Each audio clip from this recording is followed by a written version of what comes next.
All right, before I say anything, if you are watching this video, I already assume you have seen my getting started video or are well beyond the topics of that first video in this series, meaning I expect you to be at level 80, you are reasonably comfortable with your class, and in this video, I will be covering the gear in Guild Wars 2, how to properly gear your character, and help you gear your character effectively for different content. So if you're new here, I am Silhouette, and I'm an ArenaNet partner, a longtime player of the franchise in both Guild Wars 1, now called Reforged, and Guild Wars 2. I make builds, guides, game commentary videos, and through this series I hope to help players learn and stick with this game. So if you haven't already, hit the subscribe button and don't feel shy about recommending a topic in the comment section below. If you find yourself struggling with anything, your suggestion might just make its own standalone video. Without further ado, let's get into this video's topic, gear and loot. Chances are if you're watching this, you have a fresh level 80, you got blasted by a ton of pop-ups talking about the Wizard's Vault, raids,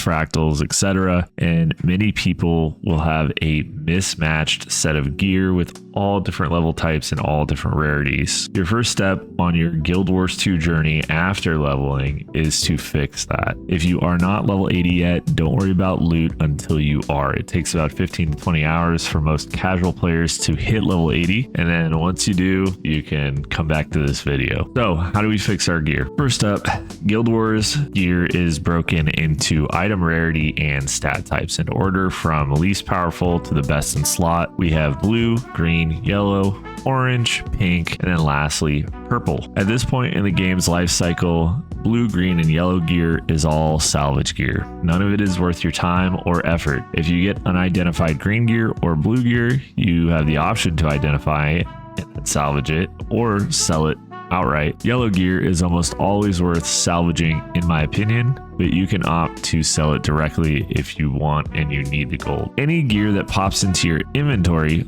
already identified that is blue, green, or yellow, you should probably salvage it. That's right, meaning you only need to focus on orange, pink, and purple gear. Orange gear is exotic, pink is ascended, and purple is legendary. And legendary gear is actually stored in your legendary armory, which is an account-wide system that lets every single character get access to that piece of equipment simultaneously if they can use it. Meaning that if you have one sword of legendary quality, your guardian, your warrior, or your ranger can all use it at the same time, and the same is true for armor and accessories. Now this video isn't about legendaries, but purple gear and pink gear have the exact same stat set, so legendary and ascended gear are the exact same in terms of power, and largely the appeal is the ease of being able to stat swap it at will and the pretty cool skins that they have, alongside the being able to gear multiple characters at the same time. So what's the difference between exotic gear, orange gear, and ascended gear,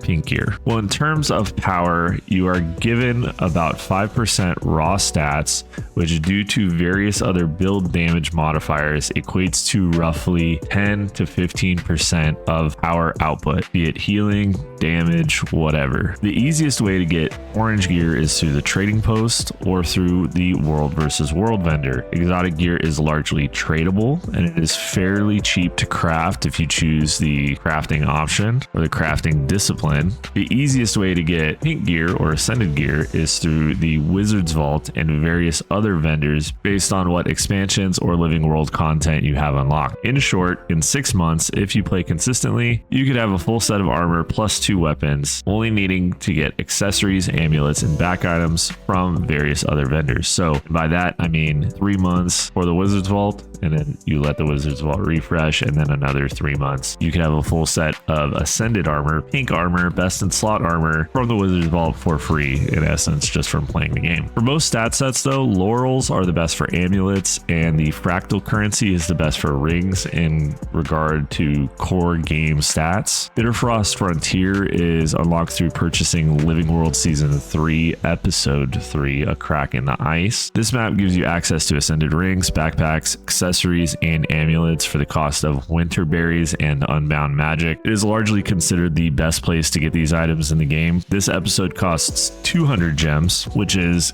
Guild Wars 2's premium currency.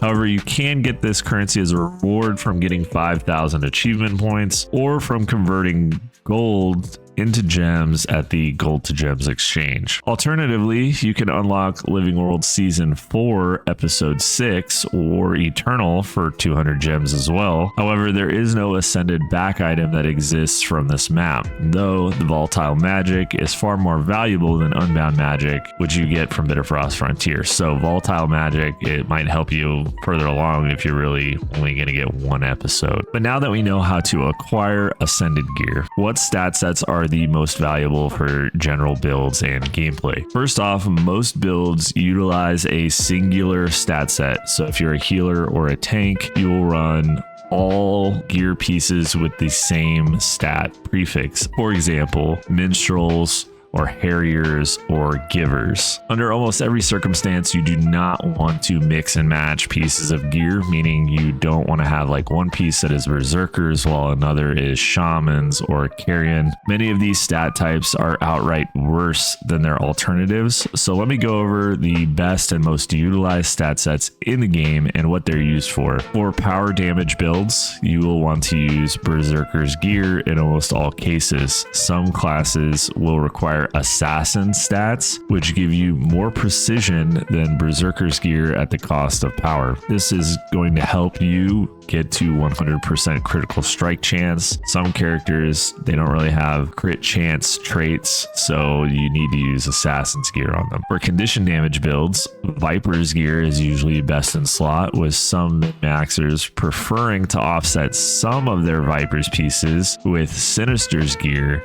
if you don't need the Condi duration. For boon supports or hybrid support DPS builds, you typically want to be using Diviners or Ritualist stat set. Diviners is the power-oriented version of it, while Ritualist being the Condi damage-oriented, which basically these gear sets give you a lot of power and damage kind of stats, but it also gives you some boon duration as well. For healers and full supports, Harriers, Minstrels, Givers, and Magi's gear sets are primarily used, with Minstrels and Givers being more geared towards tanks, and Harriers and Magi's being geared towards non-tank supports. For the general open world gameplay and game hybrid builds, you have Celestial gear, which is actually given to you when you use a level 80 booster, and it can help to serve any role, albeit not every class can utilize it super effectively. Alternatively, some builds use Plague Doctor gear, which does have its own like stat set. It's a very unique stat set, and certain classes can utilize that gear set very well,